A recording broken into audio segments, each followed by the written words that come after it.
Magandang umaga Pilipinas, live mula sa Pag-asa Weather and Flood Forecasting Center, narito ang latest sa ating panahon.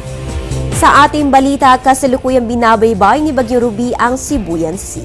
Taglay po nito ngayon ang lakas ng hangin na 120 km per hour malapit sa gitna at pagbugsong umaabot naman ng 150 km per hour.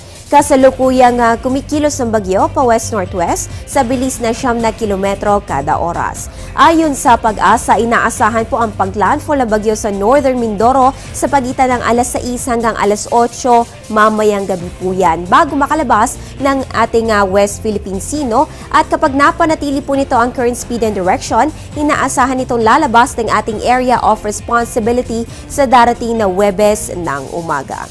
Sa ngayon, nakataas po ang public storm warning signal number 3 dito sa may Luzon, particular na sa may Burias Island, Marinduque, Romblon, Oriental Mindoro at Occidental Mindoro, sa may Batangas, Laguna, Cavite, Southern Quezon at Lubang Island. Samantala, nasa signal number 2 naman ang mga lugar ng Masbate, Ticao Island, Calamian Group of Island, sa may Bulacan, Bataan, Northern Quezon, Rizal, Camarines Sur, Camarines Norte at ang Metro Manila.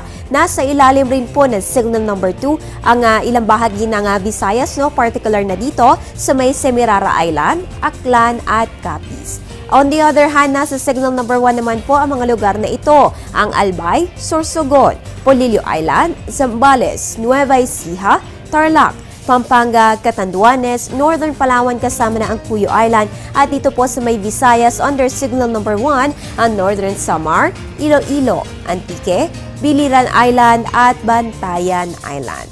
Sa mga susunod na oras mga kababayan ngayong Lunes, ang mga lugar under signal number 2 at number 3 ay makakaranas ng masungit na panahon.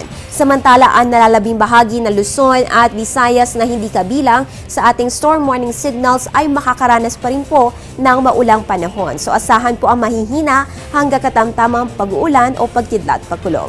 Meanwhile, dito naman sa Mindanao, kahit papano nakakaranas po tayo dyan ng improving weather condition, pero syempre, maging handa pa rin po tayo sa pulo-pulong pag-uulan o pagkidlat pagkulog.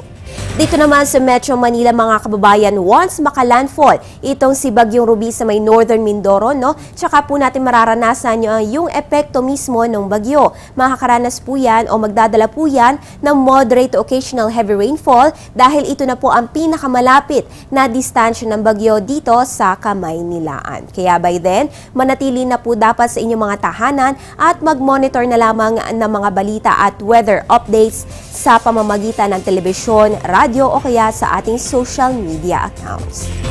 Sa kaugnay na balita, nakataas po ang gale warning sa buong seaboards na Luzon at Visayas. Asahan po ang maalon hanggang sa napakaalon na kondisyon ng karagatan at maaaring umabot ng 5 metro ang taas ng mga alon. Delikado po ang maglayag sa mga nabanggit na baybayin dahil na po sa surge ng northeast monsoon at dahil na rin po sa epekto ni Bagyong Ruby. Magbabalik po kami makalipas lamang ang isang paalala. Kainan na! At syempre, hindi kumpleto kapag walang kanin. Almusal, hapunan, sa karinderya, restaurant, only rice, half rice, brown, puti. Sa bahay, opisina, pati sa eskwela. Basta, wag lang may maaksaya. Palay, bigas, kanin, wag sayangin. Bigyang halaga ang mga munting butil upang tayo'y pagpalain ng isang masaganang ani. Isang paalala mula sa Department of Agriculture. At yan ang latest mula dito sa Pag-asa. Manatili nakatutok sa ating weather conditions sa pamamagitan ng Panahon TV Facebook at Twitter accounts. Antabayan na rin ang aming susunod na update mamayang alas 10 ng umaga. Ang update na ito ay hatid sa inyo ng Panahon TV Express kung saan walang binipiling panahon ang pagbibigay impormasyon. Ako po ang inyong weather girl April Enerio. Magandang umaga.